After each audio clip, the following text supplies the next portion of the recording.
nagsabi sa'yo na pwede ka nang maglaro? Hindi ba dapat nagre-review ka? Nay, ayoko pong mag-review. Ganun rin naman nakukuha kong grades eh. Talagang ganun ang makukuha mong grades kapag hindi ka nag-review o baka mas mababa pa. Nako, kuya, pag bumaba pa yung grade mo, hindi ibig sabihin nun, zero na yun. Anak, malaki ang pagkakaiba sa gusto mong gawin at sa kailangan mong gawin. Gusto mong maglaro, pero kailangan mong mag-aral.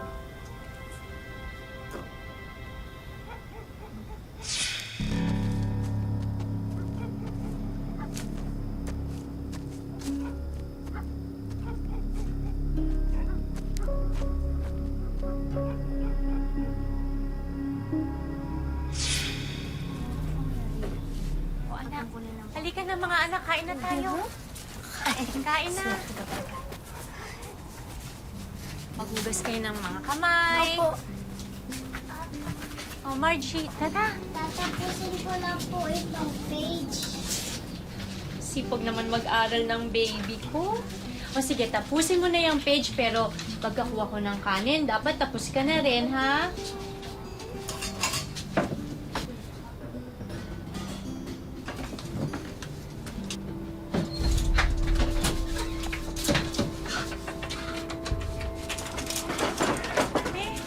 Jaime, ano nangyayari? Jaime! Jaime! Huwag kayo maingay, mariri! Maririnig nila kayo. Hindi makakarinig sa akin, tatay.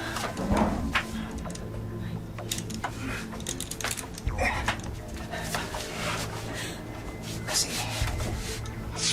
may humahabol sa akin, Nak. Gusto nila akong patayin. Tayong lahat. Gusto nila tayong patayin lahat, ha?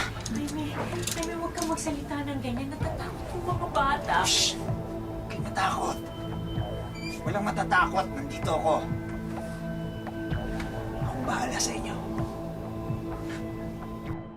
Sa pagrupok daw ng haligi ng tahanan, kasabay nito ang pagguho ng kinabukasan ng isang pamilya. Sa mga panahong ito, mas lalong kailangang magbigay tanglaw ang ilaw ng tahanan upang ang pag-asay madali pa rin nilang matanaw. Tampok po ngayon ang kwento ng katatagan ng isang mag-anak at kung paano nila sinalag ang mga binabatong pagsubok ng kapalaran. Magandang hapon po mga kapuso.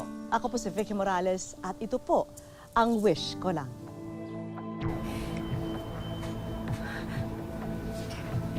Jaime, pwede namang kumain yung mga bata.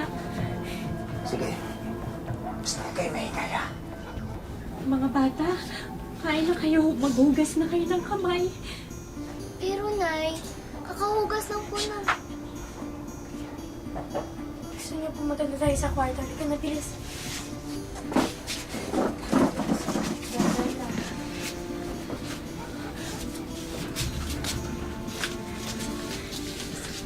Jaime, si Margie, kakain na siya, Jaime. Siya na lang ang hindi kumakain eh. Hindi. Ito muna siya. Kailangan ko ng kasama, eh. Pero baka nagugutom. Sinabi na dito muna siya! Sige, sige. Diyan na muna siya.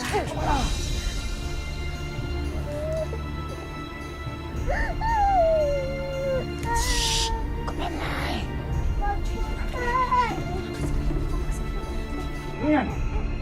Yan! Virgie! Virgie! Ano ba ginagawa niyo dyan? Wala. Wala. Sino yun? Sandali lang. Virgie! Wag po siya. Ami! Junior! Kay lalapit! Virgie? Virgie?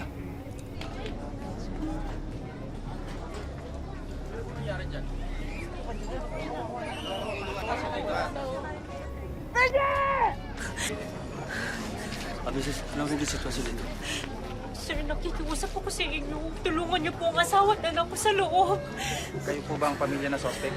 Opo. Umuwi siyang balisa kanina. May humahabol daw sa kanya. May gustong pumatay sa kanya. Nasubukan na ba siyang kausapin para kumbinsing sumuko? Sir, papatayin tayo yung bata pag may nagtangkang pumasok. Hindi ho kami makalapit sa pinto eh. Kailangan may makipag-usap sa kanya para makakalapit tayo. Makapwesto para maago yung bata.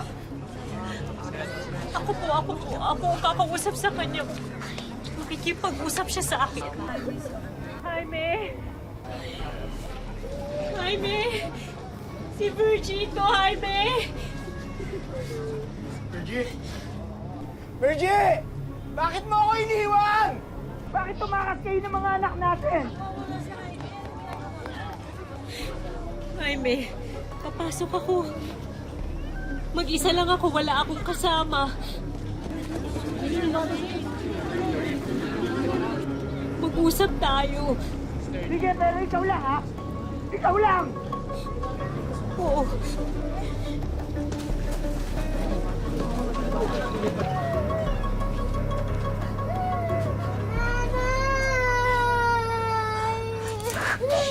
Shh, baby.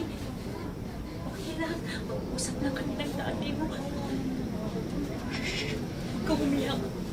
Okay lang. Hindi okay! Hindi okay! May gustong pumatay sa akin! Hinahabol nila ako!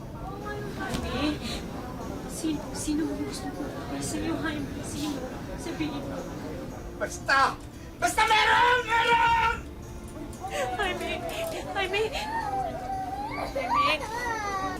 Jaime, wag! Jaime, mabuti ka naman ama dati. Mabuti kang asawa. Pero may problema ka na. May bisyo ka. At nahihirapan mo makita na ganyan ka. Kaya nakikiusap ako sa'yo. Ibigay mo na ang anak natin sa akin. Parang amo mo na ibigay mo sa akin si Margie. Please. Parang amo mo na.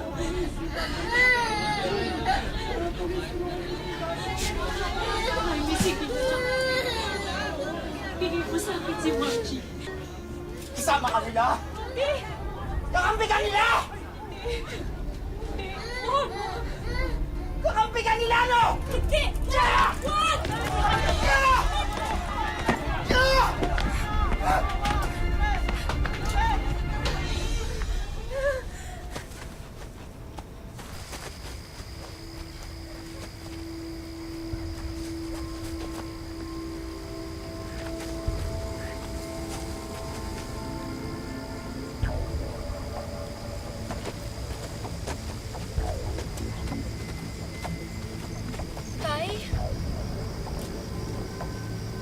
Tay, sana po sumuko na po kayo. Tay, di ba po, turo niyo po sa amin nila nanay na kailangan po dapat gawin kahit ayaw niyo po kasi yun po talaga yung dapat gawin eh. Tay, sumuko na po kayo, Tay. Ayoko po kasi masaktan ka, Tay eh. Tay, pag sumuko ka po, hindi ka na po nila sasaktan.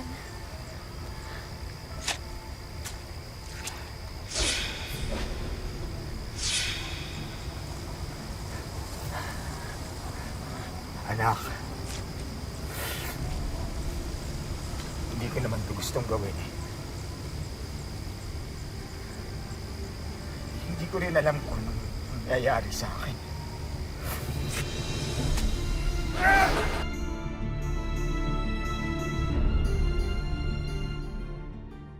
Special child at hindi raw nakakapagsalita ang 23 taong gulang na si Angelito Zafra. Huli raw siyang nakita ng mga kapitbahay sa tindahan malapit sa kanila sa Del Rosario Compound, Barangay San Juan sa Taytay, Rizal. Halos 5 buwan na ang nakalipas mula nang nawala siya. Ang huling suot ng binata ay pulang t-shirt at maong na shorts. Wish ko Sa hindi malamang dahilan, tila nawala sa katinoan si Jaime dahil maging ang sariling anak, nasisikmura niyang malagay sa panganib. Isang tagpo na mahirap masaksihan para kay Virgie, ang makitang asawa at anak na sangkot sa napipintong karahasan.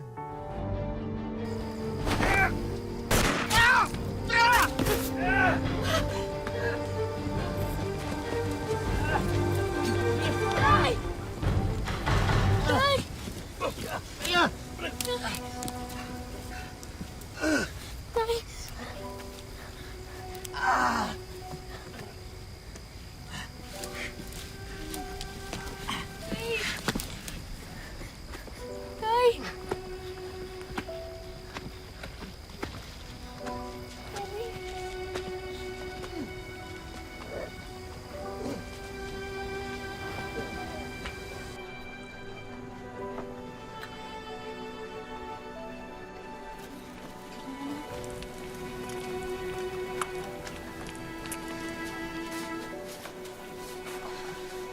Balisa at hindi pa rin makapaniwala ang mag-iina sa nangyari. Paano na sila ngayong wala na ang haligi ng kanilang tahanan?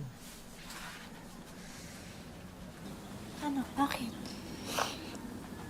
Si tatay po kasi na eh. Bakit niya po ba ginawa yun? Hindi ko rin alam, anak. Ang alam ko lang, nakakulong na siya ngayon. Pero tayo, kailangan nating mabuhay. Mas gusto natin na magpahinga. Kung po pwede lang na humiga at kalimutan na lang ang lahat ng nangyari. Pero hindi. Hindi pwede. Iba po ang gusto natin sa kailangan natin na. Anak, kailangan nating bumangon. Kailangan nating magsikap. Magtulungan. Dahil wala na ang tatay ninyo. Wala na magtatrabaho para sa atin. Kaya tayo ang magtutulungan. Ano ba sa tingin ninyo? Kaya ba natin?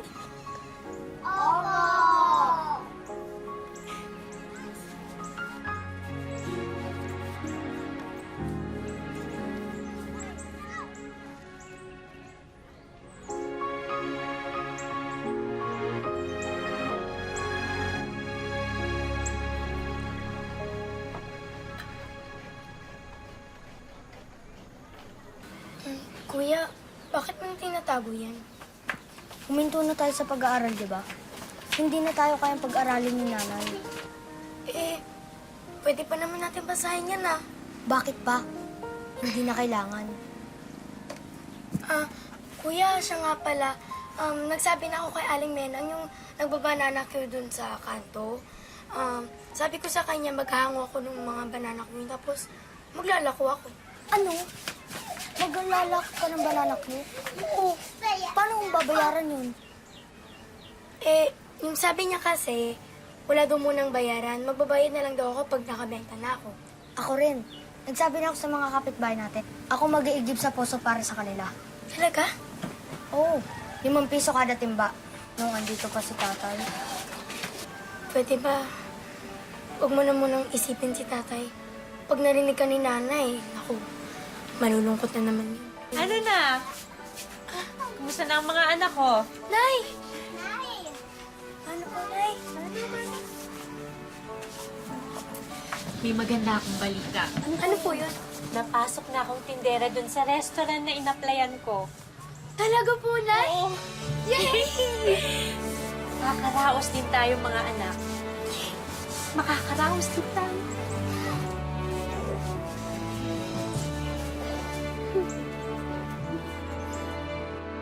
Mag-isang pinasa ni Virgie ang responsibilidad sa pagtataguyod ng kanyang pamilya.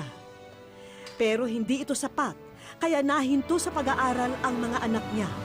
Kailan tayo papasok, ate? Di ko rin alam eh.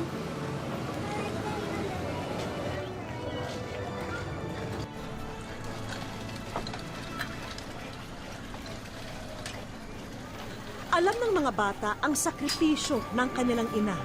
At sila na rin mismo ang gumawa ng paraan para makatulong sa magulang. Pero ang magandang hangaring ito ay maghuhudyat lang sa kapahamakan. Dito rin ako kayo. Hanap yun. Yan! Ano ka?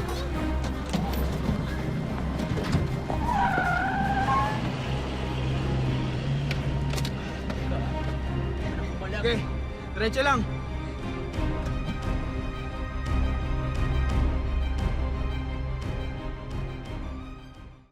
Nitong January 23, 2016, nang magpaalam si Graciel sa kapatid na may bibilhin lang sa tindahan. Pero hinala ng pamilya, sumama raw siya sa di umano'y karelasyon niyang babae na si Ace. Sinubukan daw ng mga kaanak na tawagan si Ace pero hindi raw sinasagot ang kanyang telepono. Wish ko lang. Ang magandang hangarin ni Emmy na makatulong sa kanyang ina, hindi inasahang magiging hudyat lang pala upang siya'y mapahamak.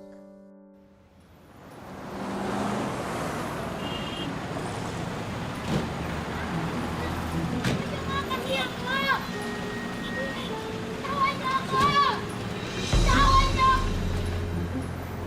Tawan niyo ako! Sino ba kayo naman kailangan niyo sa... Madam! Sigurado ka ba ito yung anak ni Jaime? Sigurado, pre. Uy! Malaki atraso sa amin ng tatay mo. Nangutang na nangutang, hindi naman nagbayad. Tapos ako ngayon sisisihin niyo? Alam naman namin yun, pero ikaw pa rin magbabayad ng mga utang ng tatay mo. Alay! Pulin nyo! Pulin nyo!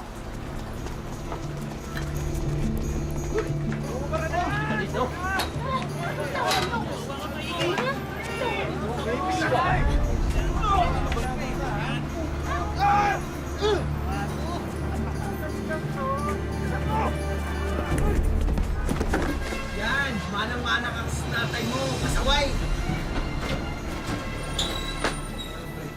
Hindi na ako may kilos, oh. Mukhang patay na ata. Hindi. Ako na puruhan, ah. Oo nga. Wala.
Anak, anong nangyari sa'yo? Ayon na rin po sa kwento niya, kinidap daw siya ng tatlong kalalakihan na nakasakay sa isang van. Mga hayop na yon! Bakit nila ginawa sa'yo to? Nanlaban po anak ni Mrs., kaya hindi nagawa ng mga kriminal ang binabalak nila sa kanya. At nagpanggap po siyang namatay na siya, kaya siya iniwan.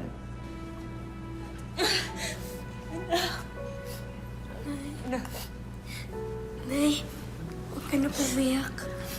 Okay naman po ako eh.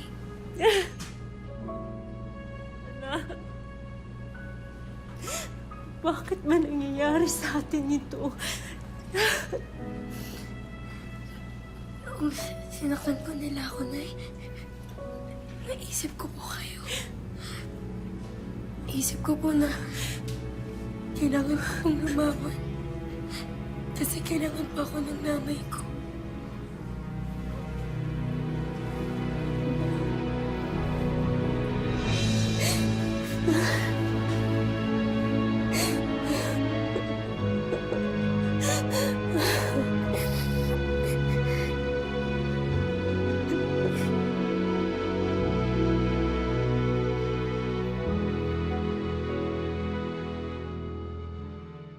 sa aming pagbabalik. Hi, Tana! Naku, salamat ha sa pagpapadala mo sa amin ng kwento ni Virgie. Talagang napakabait mong katrabaho at kaibigan. Hello po. Welcome sa wish ko lang. Setyembre 2014, habang kasagsagan daw ng bagyong Glenda sa Dasmariñas, Cavite nang mawala si BJ. Tumalon daw siya sa ilog para sagipin ang nakababatang kapatid at mula noon ay hindi na sila nakita. Makalipas ang ilang buwan, natagpuan ang bangkay ng nakababatang kapatid pero si BJ patuloy pa ring nawawala. Wish ko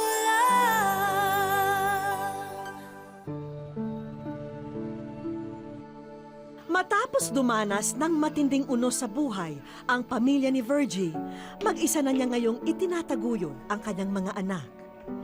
Pero sulit naman daw ang lahat ng pagod sa tuwing makikita niya ang kanyang mga munting anghel na masaya. Mahirap po. Kasi lahat po ng sakripisyo gagawin mo para maano mo lang yung mga anak mo. Mabuhay mo sila. Naawa po kay mama pag nakikita ko, pagod na pagod. Pero mistulang bangungot daw para kina Virgie ang sinapit na trahedya. Lalo na't nag-iwan ito ng matinding takot sa kanilang mag-iina. Hindi ko alam po anong gagawin ko sa pamilya ko kasi ako nga lang po yung nagtataguyod sa 5 kong anak. Nagdadasal na lang po ako na sana malutasan ko yung problema ko. Love na love ko po si mama. Siya nag-aalaga sa amin. Lagi niya kaming binabantayan. Minabuti naming isama sila sa isang psychiatrist. Pakay namin na matulungan sila para wag magpatalo sa iniwang alaala ng karahasang kanilang sinapit. Alam ko na kahit na may pinagdadaanan ka, pag makita mo itong mga anak mo, hindi ka pwedeng bumigay, ano? Oo. Isang masinsinang pag-uusap ang ginawa ni na Dr. Arsena at Virgie. Nararamdaman ko yung hirap mo, alam mo yun, Virgie? Ha? Sobrang hirap.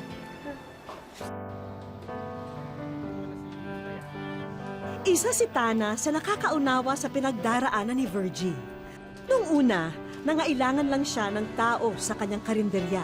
Mabait po siya. Lahat po ng kaya niyang ibigay sa akin, hanggat kaya niyang gawin, bibigay po niya yun. Pero lalo siyang naawa nang malaman pa ang sinapit ni Virgie, kaya hindi na rin siya nagdalawang isip na tanggapin si Virgie para mamasukan sa kainan niya.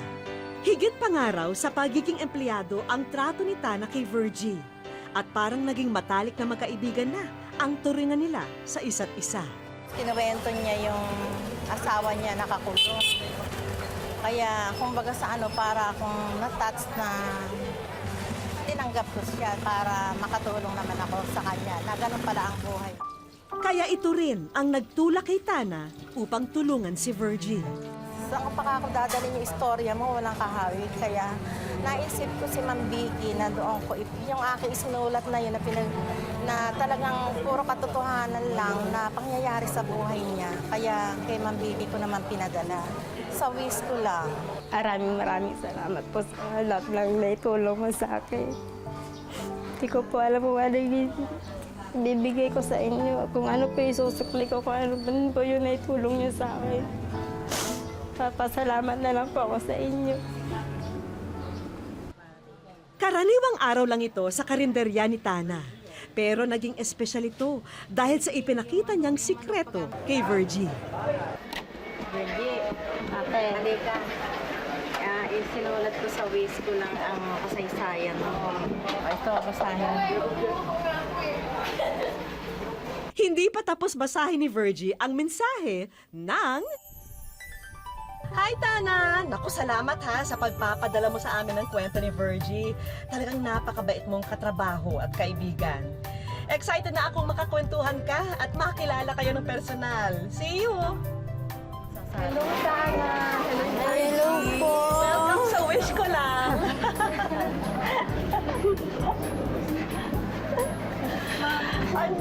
Maraming salamat po. Yung araw-araw na magkatrabaho kami, yung laging sa umaga, yung nag-uurong na siya, umiiyak na siya. Araw-araw ka umiiyak. Bakit? At bakit ka crying lady? Ha? Kung paano po yung pang-araw-araw po namin, yung sinusueldo ko po sa araw-araw, kulang pa po eh. Ibinigay ko na rin kay Virgie ang munting remembrance sa pagbabahagi niya sa amin sa natatangin niyang kwento. Thank you rin po sa inyo, Miss Tana. Dahil sa inyo, syempre, nabalitaan namin yung tungkol sa kwento mo nitong kaibigan niyo. At syempre, dahil kayo na rin ang naglapit sa amin ng kwentong buhay niya, kayo na rin po yung magiging daan para makamit niya yung mga munting pangarap niya. At may inihabilin ako sa kanila para sa susunod pang mga sorpresa. Bakasyonan Resort Tanay Rizal. Time out ka muna, Virgie, sa kusina. Sagot na namin ang inyong pagpapakasaya. Araw na to, masaya po yung mga anak ko na nag-enjoy po sila, nakakalimot po sila sa problema. Enjoy po kami! O Virgie, handa na ba kayo sa susunod naming mga handog? Maliban sa laruan at grocery items, narito na ang mainit-init mong pangkabuhayan showcase. Masaya lang po ako. Hindi ko po in-expect na ganito pong mangyayari. May hanap buhay na po ako. Meron na po kami pang-akabuhayan. May papangako po sir na mapapalago po yung binigay niyong panghanap buhay sa akin. Para magampanan ni Virgie ang maging ama't ina sa kanyang mga anak, pambihirang tapang at katatagan ang kanyang ipinamalas. Patunay na ang mga pagsubok, kayang lampasan basta't inspirasyon ang mga mahal sa buhay. Ang taus-puso rin naming pasasalamat sa inyo at sa mga bumubuo ng Anak TV dahil sa karangalang ipinagkaloob nyo sa aming programa. At hanggang sa susunod na Sabado, ako po si Vicky Morales at ito po ang Wish Mo Na.